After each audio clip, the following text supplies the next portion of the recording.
नमस्कार, Bihar news today देख रहे हैं आप। सुबह की पॉजिटिव खबरों में आपका स्वागत है। मैं श्रुति चौबे आपके साथ। आज हमारे पास 3 ऐसी खबरें हैं जो बताती हैं कि ये राज्य हर मोर्चे पर आगे बढ़ रहा है।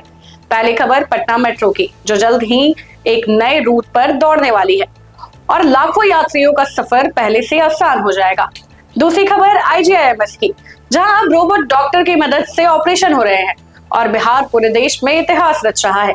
और तीसरी खबर उन ग्रामीण मरीजों की जिन्हें अब आंख और कान नाक गले के इलाज के लिए शहर नहीं भागना पड़ेगा, क्योंकि विशेषज्ञ डॉक्टर अब उनके गांव के पास ही आएंगे।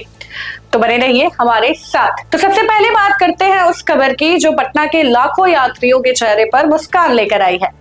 पटना मेट्रो के विस्तार की तैयारी अब लगभग पूरी हो चुकी है। पाटलिपुत्रा बस टर्मिनल से मलाई पकड़ी तक एलिवेटेड ट्रैक का निरीक्षण मेट्रो रेल सेफ्टी की टीम ने कर लिया है। ट्रैक, प्लेटफॉर्म, लिफ्ट, एक्सलेरेटर सब कुछ बारीकी से परखा गया। अभी मेट्रो पाटलिपुत्रा बस टर्मिनल से भूतनाथ तक करीब 3.45 किलोमीटर चल रही है, लेकिन जैसे ही मलाई पकड़ी तक सेवा शुरू होगी, ये दूरी बढ़कर लगभग 6.2 किलोमीटर की हो जाएगी। भूतनाथ, 0 माइल और बीच के अन्य स्टेशनों पर यात्री चढ़ उतर सकेंगे और शहर के पूर्वी इलाके के लोगों को जो राहत मिलेगी वो शब्दों में बयान करना मुश्किल है। और ये यही नहीं रुकेगा, आगे खेमनी चक से मीठापुर तक भी मेट्रो चलाने की तैयारी है। राजेंद्र नगर टर्मिनल के पास अंडरग्राउंड टनल बनाने का काम जल्द शुरू होने वाला है। यह सिर्फ एक मेट्रो लाइन नहीं बढ़ रही, पटना का भविष्य एक नई पटरी पर दौड़ने की तैयारी कर रहा है। अब बात करते हैं उस खबर की जो बिहार की स्वास्थ्य सेवा को एक नई ऊंचाई पर ले गई है।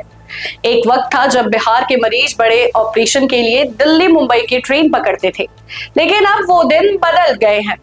पटना के IGIMS में पहली बार रोबोटिक तकनीक से 2 मरीजों की सफल सर्जरी की गई है। शिवहर की 26 वर्षीय महिला जो 3 साल से गॉल ब्लैडर स्टोन से परेशान थी, और सिवान की 55 वर्षीय मरीज जिन्हें एक साथ हर्निया और गॉल ब्लैडर दोनों की तकलीफ थी।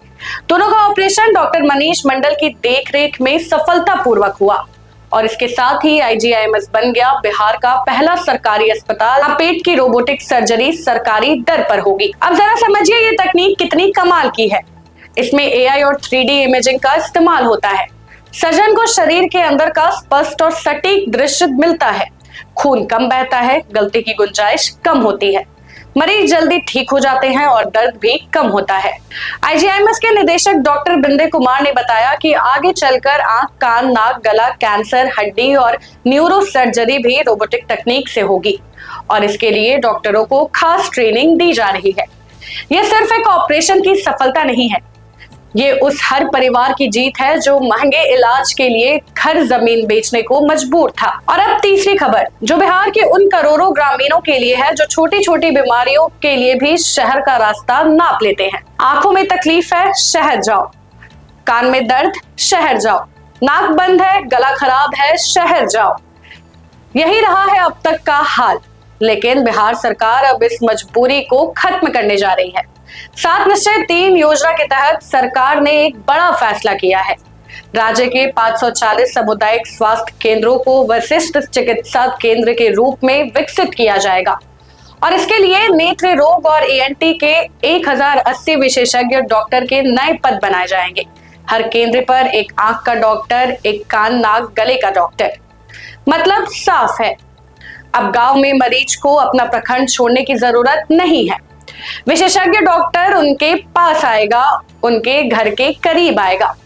ये सिर्फ एक सरकारी फैसला नहीं है, ये उस बुजुर्ग माँ की आंखों में रोशनी लौटाने की कोशिश है जो पैसे ना होने की वजह से इलाज को टालती रहती थी। तो देखा आपने, एक तरफ पटना मेट्रो नई पटरी पर दौड़ने को तैयार है ताकि आपका हर सफर तेज और आसान हो। दूसरी तरफ IGIMS में रोबोट ने ऑपरेशन करके बता दिया कि बिहार में अब आधुनिक इलाज के लिए बाहर जाने की जरूरत नहीं है।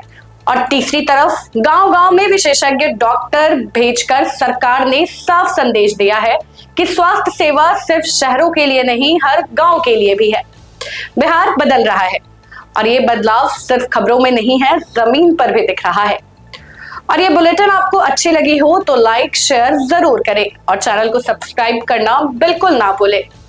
आगे हम आपके साथ मिलेंगे ऐसे ही पॉजिटिव खबरों के साथ, तब तक के लिए धन्यवाद।